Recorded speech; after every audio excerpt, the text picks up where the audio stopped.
Goat Simulator came out on April 1st, which is very, very fitting. It's a giant train wreck of a game, but that's not a bad thing. In fact, that's its draw. But as weird as that sounds, there are other games that fill a similar niche.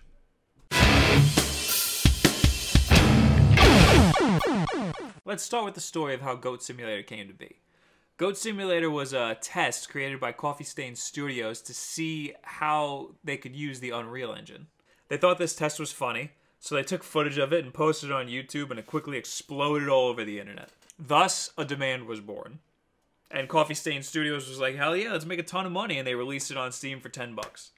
The point of this game, officially, is to do a bunch of tricks and destroy shit to gain points. Unofficially, the goal is to see how broken you can make this game, and that's where the real fun is. Some may say, how can that be that fun to make a whole game out of? Well, it's $10, so shut up. People like glitchy, broken games.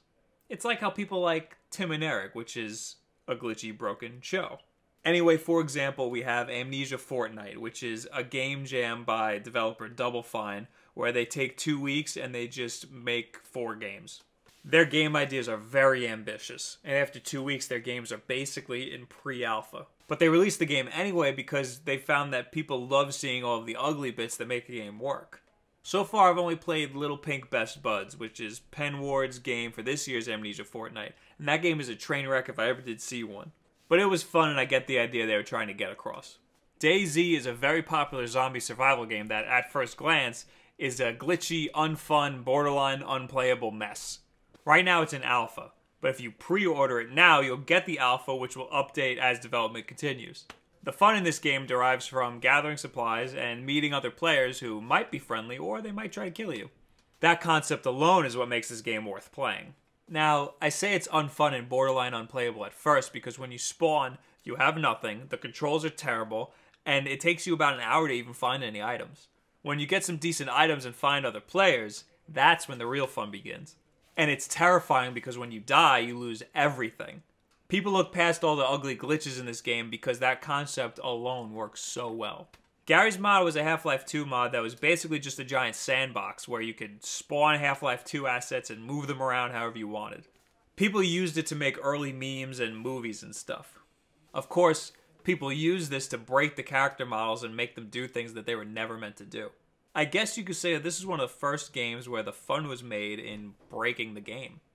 Some of the WWE games have some crazy glitches that people are about. The Sims has some glitches that people go crazy over. What about Sonic 06? These games weren't supposed to have glitches, but they became known for these glitches, and people wanted to play the games to exploit those issues. What about Sneak King, everybody's favorite Sneak King? In short, Goat Simulator is unique, but the demand for a game like this was there the whole time. It just went right over all of our heads. People love disaster. It's like a train wreck that you can't look away from.